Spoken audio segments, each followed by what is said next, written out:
I just was about to like come on here just because, because that's what I like to do. I want to have a candle. I just want to have a candle.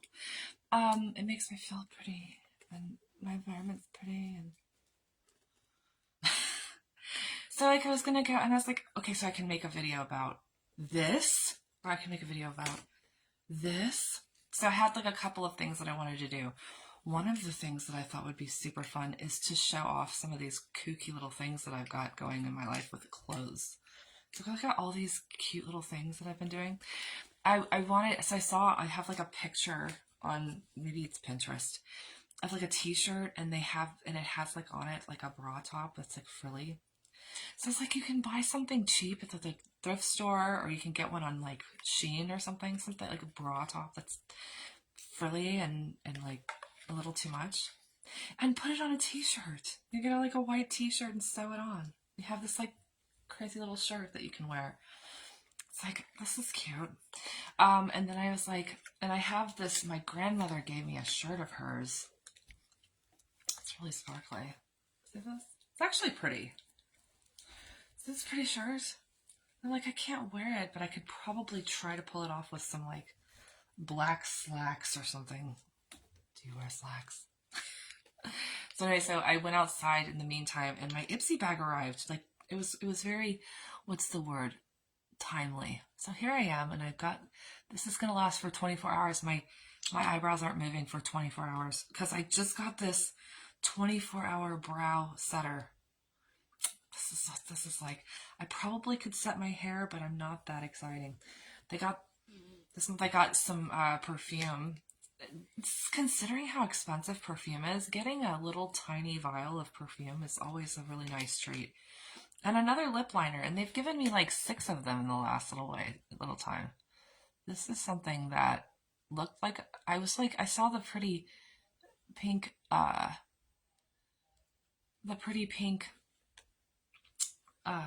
packaging, and I was like, maybe they'll give me something pink this time. I've gotten like 7 of them. This is last time's. Wait, did I get one last time? They seem to have given me, this was cool. Now this was cool. It's Illuminati. This is a eyeliner, and it's got a red shiny sheen, and I don't know if you can see that. Where's that? I'm putting this in front of the camera. Can you see me? Can you see? It's really pretty. It's like, it looks like black with red gold in it. Does that make sense? And this is my tubing mascara. I guess I got this last time. I think that Ipsy's the coolest thing in the world. It's extremely expensive now. It used to be like $12, but now I think it's closer to 17, I think my mom said. She got this. This was like the never-ending gift that my mother gave to me. She got me an Ipsy. So I have Ipsy. And I get to tube my eyelashes like the girls in the videos. So that was nice, right? Now my eyebrows are going to move, and my lips are going to be lined. This is, okay, how do I do this? Can I zoom in on myself? You can. Who knew? This is new. This is new. This right here is a glass skin with, it's glass skin, multivitamin for your face, but I already put something on this morning. I don't even know what it was. I was in the bathroom, and I swear I put something on. Oh, no, this is what I used. This is a Super Hydra Serum with melon and hyaluronic acid. And so I don't want to put this other one on just yet, so we'll just put these aside. I like to just try them out, but I don't use them often because somebody told me, I think it was my mother actually. Speaking of my mother, somebody told me that, I'm out of the screen for just a second. Somebody told me that, what's up, Mom? Are you making a video? I am. Oh, sorry. What do you want? I didn't say you couldn't stay in there. Just don't talk too much. I'm making a video. Really, I'm making a video. really annoying. I'm making a video. I know, but I thought that was why you left, because you... I did. I'm going to be in there in a minute. Yeah, I'm making a video. Okay. I love you. So anyway, so this is this color, and we're doing this simply because I want to show off that it's all about the formula. It's not about the color, because you get the color over and over again. This one's very brown, though. I wanted to try, I think I might have put that online, that there was a lip liner that was a color, that was a lighter color, and then they put a dark liner around it. And I thought that that looked really cool. So, but let me see if I even have that now. This is all the junk. This bag. See this bag? This bag I got at Sprouts. These are really nice ones. I kind of like them. I like the idea of having like a tote instead of an actual purse. Like I'm the anti name brand stuff person. I'm like, I would rather die than have like the Coach bag that everybody has that has like Coach written all over it. I'd rather carry a canvas bag that was given to me for free that says something else on it. The best purse I had in a long time was this like reversible cloth bag that was made probably at some festival. Some woman probably made it in her house and then sold it for like $20 at a festival to some other woman, and then I got it in a thrift store. So, and I love that kind of stuff. I actually like that. Only because, like I said, when I was young, there were plenty of times when trying to follow the trend made it not cool. I got uncooled by being cool. I earned an uncool badge one too many times. So, I can't believe I can't find my liner. This is one of those things where I'm shaking with anger. Where did my liner go? I get so many lip liners from these people. I could have a collection, and I just had another one, but now I can't find it. This bums me out. This is my lip. This is one. Okay, so I don't know if I've done this before. I bought this gel lip liner crayon from Wet n Wild years ago at the Dollar Tree. Now let's get this big thing. I'm really close. Look at this color. It's just as light as can be. It is a lip liner. Can you imagine? And it looks, you know what's really funny? It's this weird orange color lip liner that I'm filling into the end of the line here. Looks good with red. I filled it in. Let's see what I just did. I don't even know what I'm doing. Just checking it out. Looks good with red. Where's my other one? Oh, I lose things so fast. Like, what did I do with it? There's this new one. This is the Illuminati. Anyway, so actually, the reason that I came on today, this is funny, is that I was looking at stuff. I was looking at stuff online. I was looking at stuff online about, and this is great. So let's talk about this packaging for a second. Let's talk about how I didn't know where to put this. And now I found it, and you know why? Because it's so bright, it's impossible to miss. So I'm going to put this on kind of thick here. Thick. And of course, I don't have like perfect lips like some people go to the extreme of making themselves look good before they come on. Fiction. But I didn't. So here we go. We're going to go like this, and my face isn't done. And I had a cocktail yesterday, and wouldn't you know, I came out with some rosacea immediately. Did you know that the reason why some people have red bumps on their face is because of alcohol? Alcohol and the sun. So, if you find that you have this miserable thing, rosacea, which they don't even talk about it anymore. I'm like, when did you ever hear rosacea anymore? Alcohol and the sun. One cocktail, it doesn't take much for me. My skin doesn't like me. I said I did my lips with this other stuff. I just made it up as I went along. Okay, so, and I'm going to put all these things. This is supposed to be my lip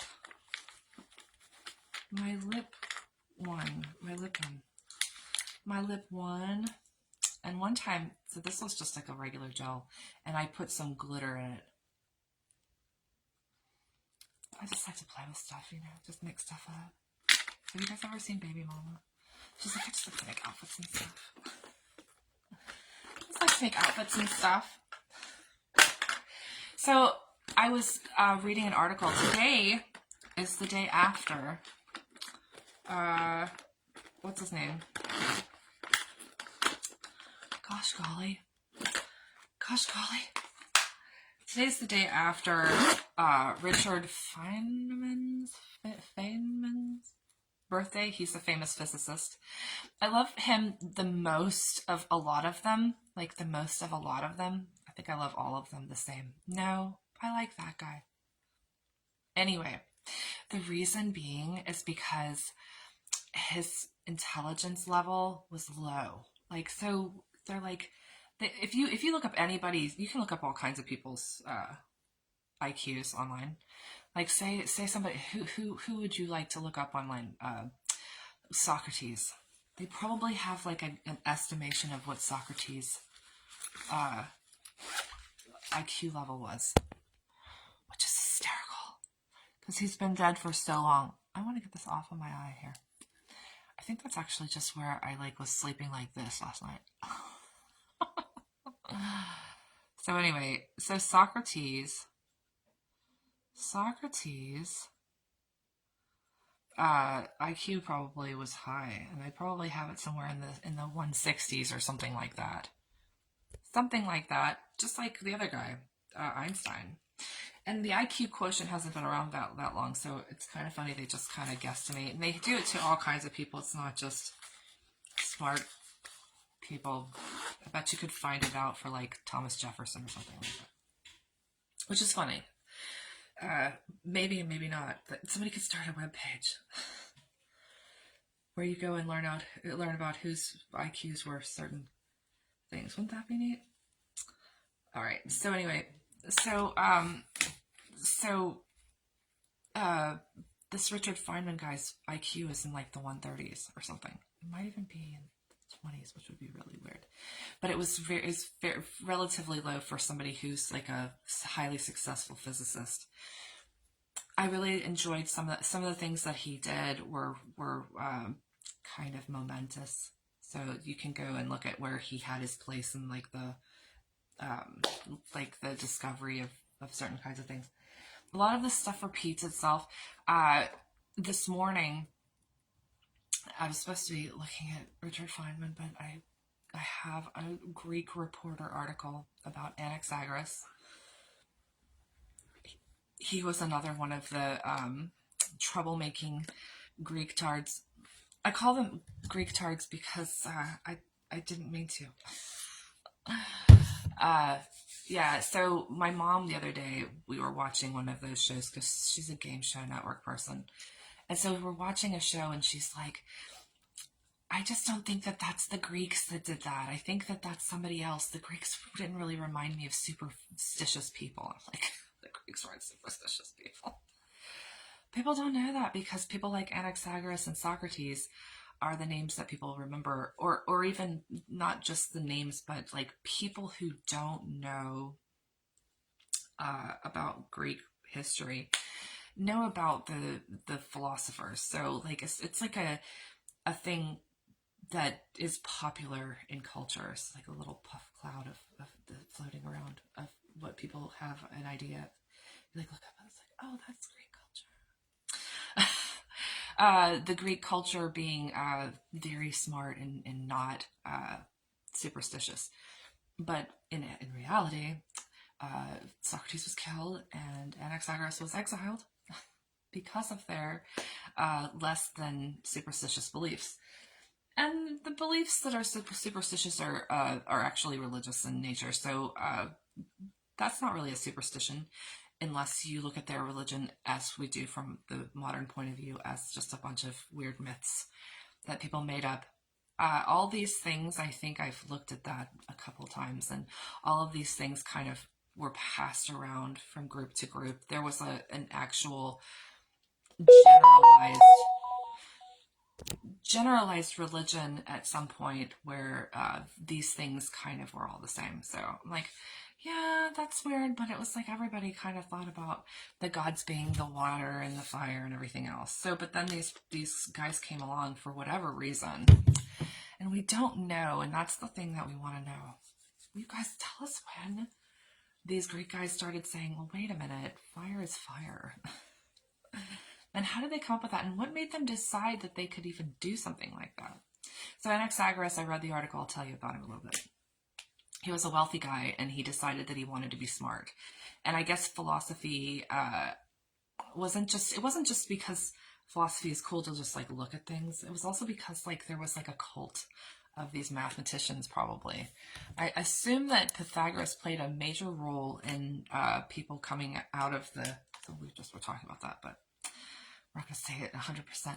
Coming out of that superstitious way of being.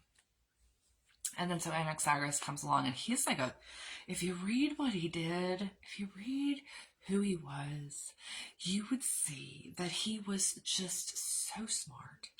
And he thought that there was what did he think that I was like? So anyway, like heat and light and dark and all this kind of stuff. He split things into two.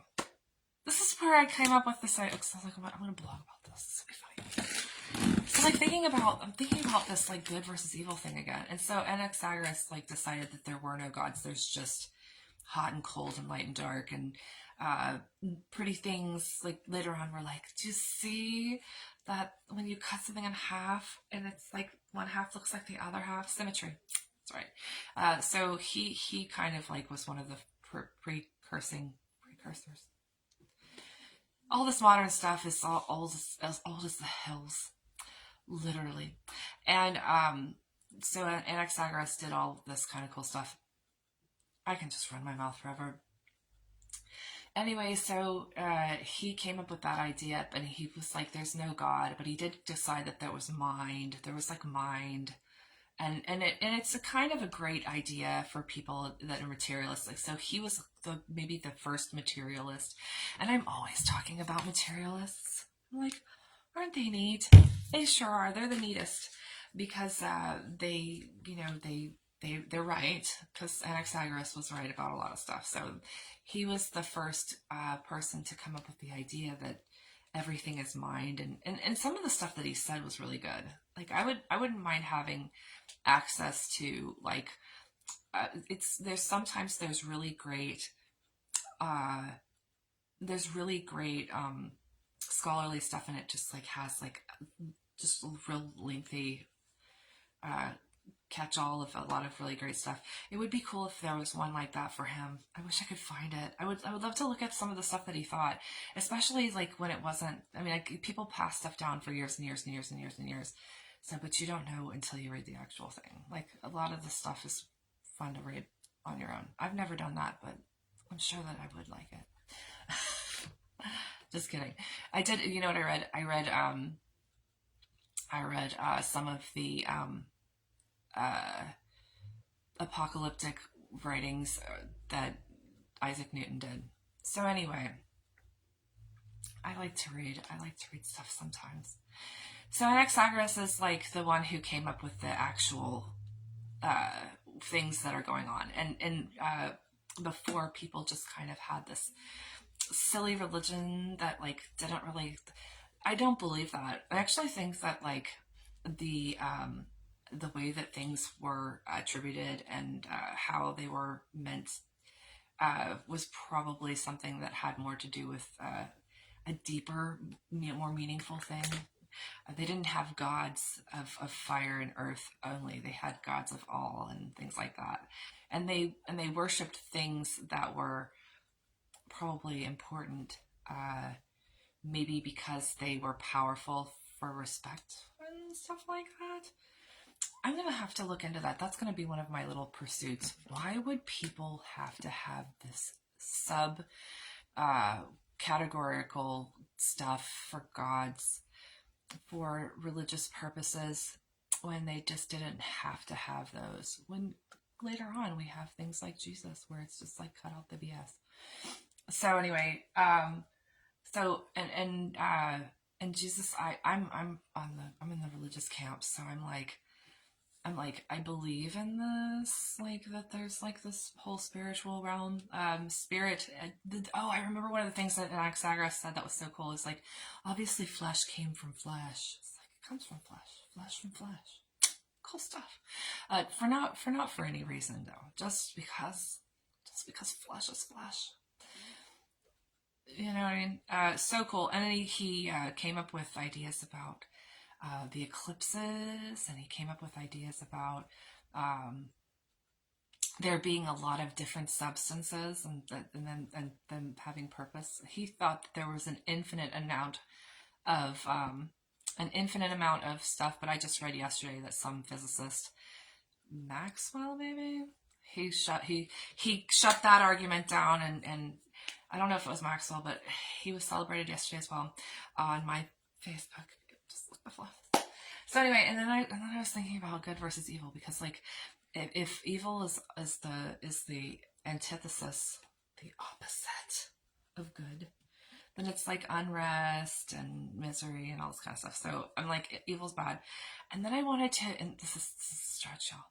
So I'm like thinking about like the most evil times in history, because we were talking about like murder and misery, and it doesn't last very long. You know what I mean? Like in general, because like if evil is like an opposite, which is interesting. This is a cool concept. Okay, so we have two poles. One of them is good and one of them is bad, and then they're like equal among them. Whoop. So evil's like evil has like shades, and so does good. To the opposite pole, we have all this stuff going on, and it's supposed to all be going on at the same time. So things like the French Revolution, which I was just starting to think about, I'm like, so that was a miserable time for people.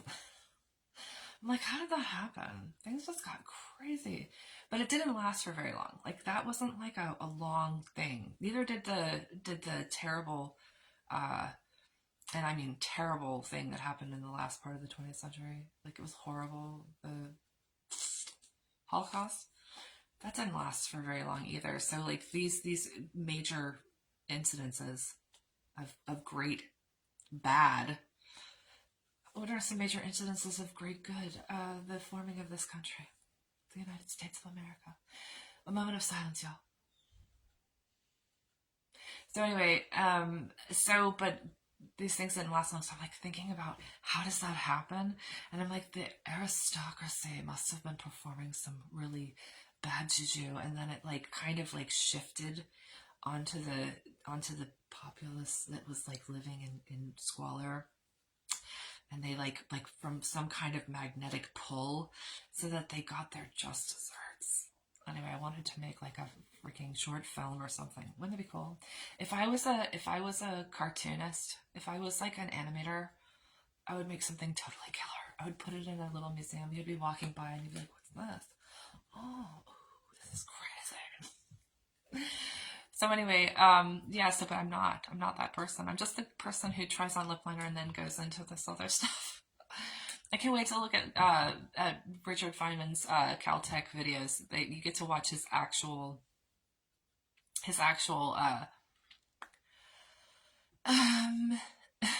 what did he do? He was a teacher. Lectures. You get to watch his lectures.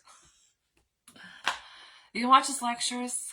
You can learn about stuff that you didn't know before. I wouldn't even think that putting even a second of your time aside.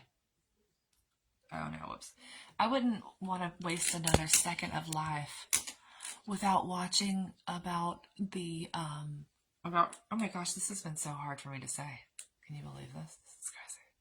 I wouldn't waste any time not reading Anaxagoras' article if you are interested in stuff at all, because he did a really good job. It occurred to me while I was reading it, just popped into my head, that it's pretty cool the way that the sun and the earth and whatever, I don't know why, because I'm not like a math whiz. That might be something as simple as they're all circles. But he, and this is like a line that's just never going away. He